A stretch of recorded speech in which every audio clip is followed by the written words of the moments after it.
गुरु गूंगे गुरु बावरे गुरु के रहिए दास। एक बार की बात है, नारद जी विष्णु भगवान जी से मिलने गए। भगवान ने उनका बहुत सम्मान किया। जब नारद जी वापिस गए तो विष्णु जी ने कहा, हे लक्ष्मी, जिस स्थान पर नारद जी बैठे थे उस स्थान को गाय के गोबर से लिप दो। जब विष्णु जी यह बात कह रहे थे तब नारद जी बाहर ही खड़े थे।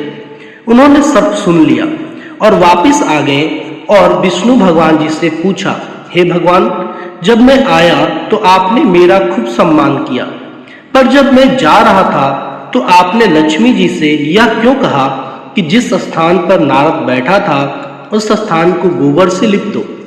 भगवान ने कहा, हे नारद, मैंने आपका सम्मान इसलिए किया क्योंकि आप देव ऋषि हैं, और मैंने लक्ष्मी से ऐसा इसलिए कहा क्योंकि आपका कोई गुरु नहीं है, आप निगुरे हैं। जिस स्थान पर कोई निगुरा बैठ जाता है वह स्थान गंदा हो जाता है। यह सुनकर नारद जी ने कहा, हे भगवान, आपकी बात सत्य है, पर मैं गुरु किसे बनाऊं? नारायण बोले, हे नारद, धरती पर चले जाओ, जो व्यक्ति सबसे पहले मिले उसे अपना गुरु मान लो। नारद जी ने प्रणाम किया और चले गए। जब नारद जी धरती पर आए तो उन्हें सबसे पहले एक मछली पकड़ने वाला एक मछुआरा मिला।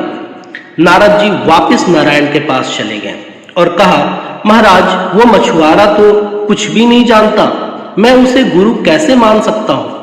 यह सुनकर भगवान ने कहा, नारद जी, अपना प्रण पूरा करो। नारद जी वापस आए और उस मछुआरे से कहा, मेरे गुरु बन जाओ। पहले तो मछुआरा नहीं माना, बाद में बहुत मनाने से मान गया। मछुआरे को राजी करने के बाद नारद जी लौटकर भगवान के पास गए और कहा, हे भगवान, मेरे गुरु जी को तो कुछ भी नहीं आता, वे मुझे क्या सिखाएंगे? यह सुनकर विष्णु जी को क्रोध आ गया और उन्होंने कहा, हे नारद, गुरु निंदा करते हो, जाओ, मैं आपको श्राप देता हूं कि आपको 84 लाख योनियों में घूमना पड़ेगा।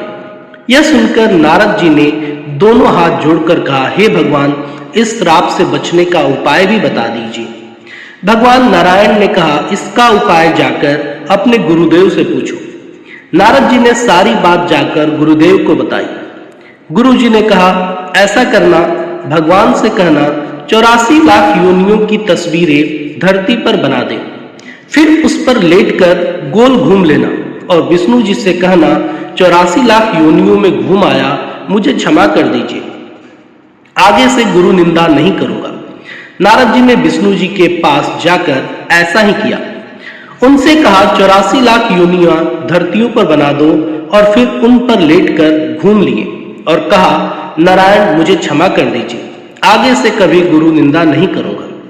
यह सुनकर विष्णु जी ने कहा, देखा, जिस गुरु की निंदा कर रहे थे उसी ने मेरे श्राप से बचा लिया।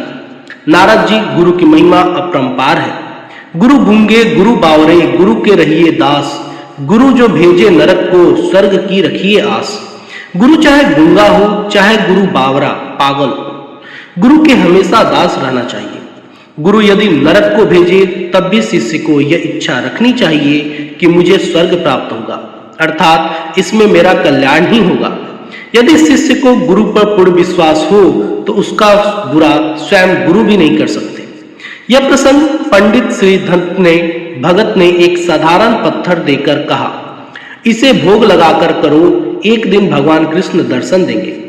उस धन्य भक्त के विश्वास से एक दिन उस पत्थर से भगवान प्रकट हो गए।